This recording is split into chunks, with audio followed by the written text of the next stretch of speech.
سورة المزمل مكية. بسم الله الرحمن الرحيم. يا أيها المزمل قم الليل إلا قليلا نصفه أو انقص منه قليلا أو زد عليه ورتل القرآن ترتيلا إنا سنلقي عليك قولا ثقيلا إن ناشئة الليل هي أشد وطئا وأقوم قيلا إن لك في النهار سبحا طويلا واذكر اسم ربك وتبتل إليه تبتيلا رب المشرق والمغرب لا إله إلا هو فاتخذه وكيلا واصبر على ما يقولون واهجرهم هجرا جميلا وذرني والمكذبين أولي النعمة ومهلهم قليلا إن لدينا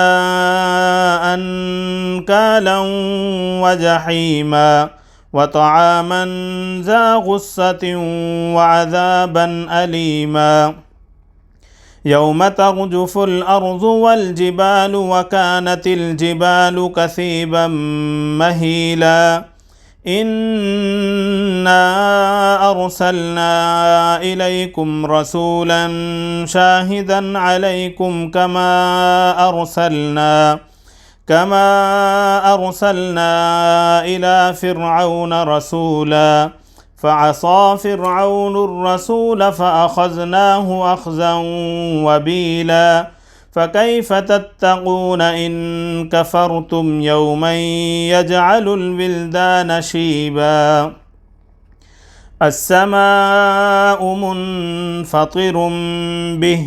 كان بعده مفعولا إن هذه تذكرة فمن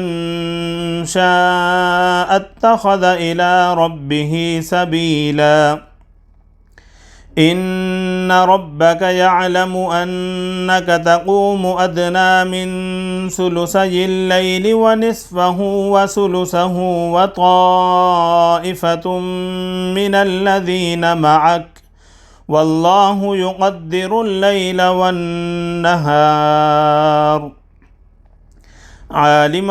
أن لن تحصوه فتاب عليكم فاقرؤوا ما تيسر من القرآن علم أن سيكون منكم مرضى وآخرون يضربون في الأرض يبتغون من فضل الله وآخرون يقاتلون في سبيل الله فاقرؤوا ما تيسر منه وأقيموا الصلاة وآتوا الزكاة وأقرضوا الله قرضا حسنا وما تقدموا لأنفسكم من خير تجدوه عند الله هو خيرا وأعظم أجرا واستغفروا الله إن الله غفور رحيم صدق الله العظيم.